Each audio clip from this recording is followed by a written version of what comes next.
The boy never expected that on his very first day joining the Magic Knights, the leader would throw him into an unfamiliar place. What surprised Asta even more was that the headquarters of their group was in such a shabby state. It was nothing like he had imagined. He immediately pushed open the door. Before Asta could introduce himself, the leader, Yami, took him away. Yami welcomed Asta to the worst Magic Knight group, the Black Bull. The attacks Asta was receiving were not aimed at him. There was an intense battle happening inside. Magna was sparring with his friend Luck. It seemed like a friendly match, but it was more like a life or death competition. Meanwhile, a girl was sleeping on the side. Her name was Vanessa. Right now, Vanessa was only concerned with why her head hurt after drinking too much. There was also a food-loving girl named Charmy, and another member, Gosh, who was particularly fond of his little sister. Gosh found the noise too much to handle. Asta, wanting to draw attention to himself, tried to shout, but no one paid him any mind. Even if the Magic Emperor himself came in, no one would notice. Everyone was too busy with their own affairs. Vanessa only remembered drinking with a stranger earlier, and couldn't recall anything after that. Meanwhile, Charmy was still munching on food. Asta once again became the victim.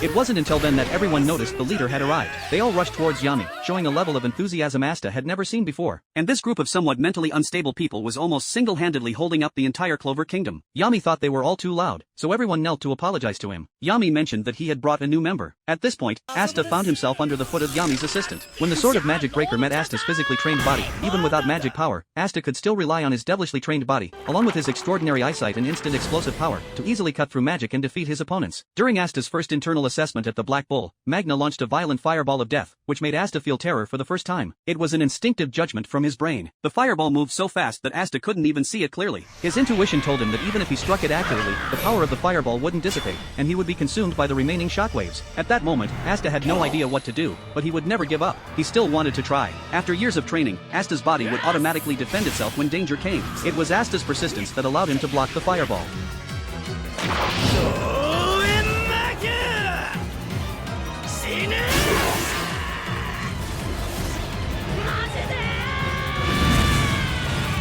His sword not only shattered the fireball but also sent the shockwave toward Magna. Magna was immediately engulfed by the wave. Yami recognized Asta's technique. Asta's heavy sword had the ability to block magic. Even if Asta didn't cut through the magic, he could still deflect it with his sword. Asta found it incredible. He hadn't expected the Sword of Magic Breaker to have such an effect. It was like a mage's nemesis. At this point, Magna finally emerged from the flames, but he didn't attack again. Instead, he walked up to Asta and hugged him. Magna thought Asta was amazing. After this incident, their relationship grew stronger. Magna was also from a remote mountain village. The rest of the Black Bull team members were even more interesting. They brought out a sofa to watch the commotion. They thought the match was intense. Had it not been for Asta's strong physique, they believed he would have been dead by now. However, this was part of the Black Bull's rules. Every member must undergo Magna's rigorous training, as per Yami's instructions. Yami had told everyone to train Asta without killing him. Luckily, Asta passed